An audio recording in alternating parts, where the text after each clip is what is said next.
What's up, everybody, to JNix13 Sports. I am your host, JNix13, and we are here today to talk about tough matchups of Week 2 for college football and toughest players to watch. Today we're going to start off with Shedeur Sanders taking his Colorado Buffs to Nebraska against Dylan Raiola, if I'm pronouncing that right. Shedeur Sanders takes his Colorado Buffs to Nebraska against Dylan Raiola. I believe this is going to be a tough matchup because Sanders gets it out to Horn on the edge. I believe this is going to be a tough matchup because the Nebraska Cornhuskers are coming with a five-star quarterback, Dylan Raiola. The former Georgia commit flipped over to Nebraska with head coach Matt. Had a great quarterback, a great culture over there in Nebraska. Really building something special over there. And Colorado had a tough time with North Dakota State last week, just bringing that game down to the wire. I didn't necessarily like how they kept that game so close. I do believe this is going to be another close game, but I'm not sure just yet whether they were lean Travis Hunter once again to win the game for them or come up with different opportunities for them to win the game, whether it be through Jimmy Horn, whether it be through Shedeur spreading the ball all over, or whether it be their defense absolutely just playing lights out. Either way, something has to click for the Colorado Buffs and Shedeur Sanders and Coach Prime to win this game against Nebraska in Nebraska. Next, we have the matchup of Texas with Quinn Ewers and the Michigan Wolverines. This is a tough matchup, top 10 matchup. Number 3 Texas going up against Michigan, number 10. It's a top 3 quarterback in the nation, which some could argue, against one of the best defenses in college football right now, with Mason Graham and Kenneth Grant leading in the interior defensive line. You got one of the best corners, if not the best corner out there on Michigan's defense. Going up against this disciplined and explosive Texas offense. They do everything they're supposed to do at all times. They seem very, very good at what they do. This will be the game that will show whether or not they will be able to beat Georgia, Alabama, Ole Miss, teams like that. I don't necessarily put Michigan in those categories of teams because I just didn't believe Michigan deserved it last year. Yes, they are the champions, and you can't hold that from them. They had got that. But going just off of like how crazy last year went, Georgia not being in the playoffs, Florida State not being in for absolutely no reason, even though going undefeated due to the poll, AP poll or whatnot. This is Texas' chance to really stamp that they are the best team, or not one of, to be in that final match at the end of the year for the college football national championship. A lot of big players, like I said. You got Quinn Ewers. To me, this is Quinn Ewers coming out party. This is Quinn Ewers going up against a tough defense, really showing like, I'm him. This is his I'm him moment. Him going out there, delivering all the right passes, being calm, copacetic about everything, just getting the job done. If he goes out there and does that, they will win the game no matter what happens. He goes out there and just dominates like he usually does. Stick to the game plan. Depending on his players on his left and his right, everything will go exactly how it's planned. They got a great running back, great receiving core, beautiful O-line. Everything just fits in this Texas offense and also Texas defense. Let's not sleep on that. But Michigan does have something to play for. Michigan feels as though they're better than what they are ranked right now. They are the defending champions, and they will come to play on Saturday. So please do not sleep on Michigan. But I believe Texas pulls this one out. Next, we're going to go down to the SEC with South Carolina versus Kentucky. The reason I picked this one as a tough matchup this week is because I believe every SEC game where two SEC teams go at it is a tough matchup. Whether it be Georgia and Kentucky, Georgia and Florida, Alabama and Tennessee, Ole Miss and South Carolina, it's always going to be tough because that is an absolutely tough conference, up and down, top to bottom, no matter what. So I believe South Carolina and Kentucky will really go at it and show what the SEC is made of, being the bottom tier teams of that conference. One player to watch on this football, and there will be over 70,000 packed in to Williams. One player to watch on this team is going to be Nick Harbor, not because of anything special, but because I truly believe EA College Football made a truly realistic game based off the turnovers, the missed tackles, and whatnot. And I want to see why exactly they made Nick Harbor's statistics what they were. Like, is he that type of guy? And if he is, I want him to prove that to me this season. And this should be one of the games where he gets a chance to prove that. He has a freakish body, freakish speed, just a big target, DK Metcalf type of target. And hopefully they take advantage of that. I believe they have Sellers at the quarterback. But yeah, they should definitely take advantage of that big body out at wide receiver. Get up and down the field. It should really do something. Hopefully, that's what I'm hoping for. But yeah, South Carolina and Kentucky is one of my picks for toughest matchups of the week. But I believe South Carolina pulls this one out. I say South Carolina. I'm going to pick South Carolina for this one for sure. South Carolina for this one for sure. Next, we're going to have Tennessee versus NC State. Tennessee versus NC State. Tennessee versus NC State. I picked out as two top 25 teams. I believe Tennessee is number 13. NC State is number 23. Tennessee has a lot to prove. They have an amazing quarterback in Nico. I am a dog, as I explained last week. On my last post, he's looking very fluid, very on target with every pass. Down the field, middle of the field, short passes, going through his progressions. Everything is there. He looks like a pro to me already without even being in the pros just yet. He just makes everything look easy around him.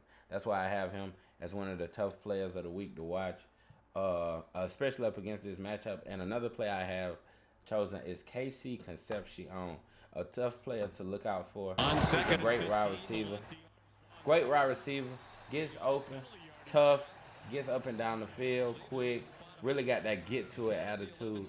Just want to really see if he's going to be one of those guys that stretches it out and shows that he's in the upper echelon of wide receivers. There's a lot of receivers out there this year. Concepcion, the guy from Arizona, Restrepo. A lot of people out there trying to make a name for themselves. And KC Concepcion has done that and shows exactly why within these clips I have shown right here.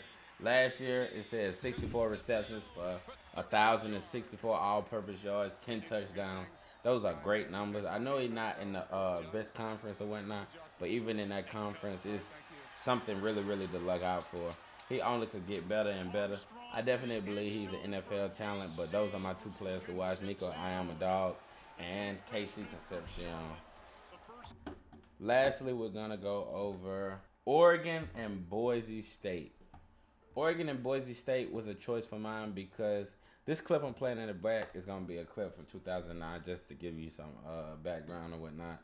Number 14, Boise State. Number 16, Oregon back then. But Oregon and Boise State was one that I picked because Oregon still has more to prove to me. They didn't necessarily put it on like I wanted to see them do against Idaho in this last week matchup. The game was too close.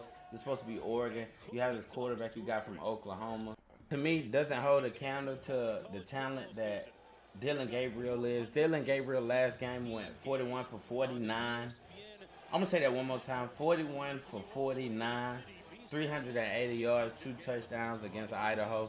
His numbers were amazing individually, but as a team, they just didn't put it together how they should have. Score being 24 to 14 ending. In a game like that, when you're the number 3 ranked overall going against an Idaho team that's not ranked whatsoever, I don't even know if they're in the FBS or not. I'm not even going to look. That's supposed to be a blowout game. That's a game where you put it all out there. You go for 50. You put your second string in after the third quarter or during the third quarter or whatnot, and you really put it on to show what you really can do. Looking at these stats, this is one I wanted to dive a little bit deeper into. Looking into these stats, Dylan Gabriel is just going out there and spreading the ball out everywhere. Terrence Ferguson, 7 for 87. Tez Johnson, 12 for 81, 2 touchdowns. Kenyon Sadiq, 453. Jordan James, 4 for 40. Trayshawn Holden, 336. Noah Whittington, 432. Kyler Casper, 1 for 21. Evan Stewart, 3 for 15. Patrick Herbert, 2 for 11. And lastly, Justice Lowe, 1 for 4 yards. Just getting the ball to every single, not necessarily looking for a target. If you're open, yes. And we also know we have those guys that can get open way more than others can, and some that are schemed up for and whatnot. But just getting the job done. Then also they have a running game. We won't sleep on the running game at all. Jordan James going 15 for 95. Great numbers in my eyes, averaging 6 yards a carry. Backup going 14 for 33. Not that bad. I want to say for a backup, because he's a backup for a reason. But also getting out there in the passing game and catching 4 catches as a backup is a good look as well. Starter Jordan James getting 4 catches as well. Really spreading the ball everywhere. So do not sleep on that run game just because of the passing numbers. The passing numbers are there, are fantastic. Dylan Gabriel is doing a great job. But please do not sleep on that run game, because they will run it up on you all up and down the field. Oregon plays fast, and this is another game where they need to really show us what they can actually do and not let this game be close. And I say this game because we give another person that we really want to see again another chance to show why we picked him as one of the top dogs of the week. Ashton Johnty was the same running back last week with 6 touchdowns. I believe I don't want to get it wrong. It's either 26 or 16 carries. One of the two. 286 yards, 6 touchdowns. When a guy puts up 6 touchdowns in the game, you must. I know it might just be me, but I'm a sports lover. If you see a guy put up 6 touchdowns, you're dying to see the next week if he could keep up that type of production. We know he's not scoring 6 touchdowns every game. But, hey, we might be sleeping on him as well. I don't want to say somebody can't do so. But, hey, if you could put up 6 touchdowns, I want to see if you could go out there and get 3 at least for the next game. I want to see how great you really are. Will you rise your draft stock? Are you really that guy? Are you the next AP, the next Saquon Barkley, the next Ezekiel Elliott? Those guys that were fantastic in college football. So that's why I picked this one as one of the tough matchups of the week to watch. I feel like it'll be an exciting game just to see those people if the game isn't close. But I believe the game will still be close based off what they did against Idaho. They might not have the timing down yet, the chemistry or whatnot. So just giving it more time, see what really happens. And that's why I picked this game for one of the tough matchups of the week. And with that being said, that's really all for this video. Something quick to get out before week 2 of college football. Gonna need to sit back and take a while. I know I'm gonna put out an NFL video for today is Thursday. Ravens and Chiefs play tonight.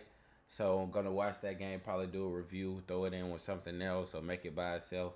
I'm gonna try to aim to get shorter videos that hold you guys, don't have to hold you guys' attention span for so long, to put out during the week until my Wednesday video comes out with all the content for the week and letting everybody know what's going on, what I look forward to, what's a good look, and all the above. So thank you guys for coming again, watching my video.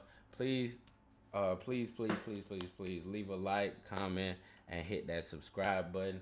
I'm trying to grow this channel from absolutely zero into something. Go like the shorts that I posted. I'm going to be chopping these videos up into clips so that I could throw it on shorts. Get more eyes on it with little minute clips or 30-second clips or whatnot. I just appreciate everyone that clicks this video. Thank you so much. Thank you. See you later.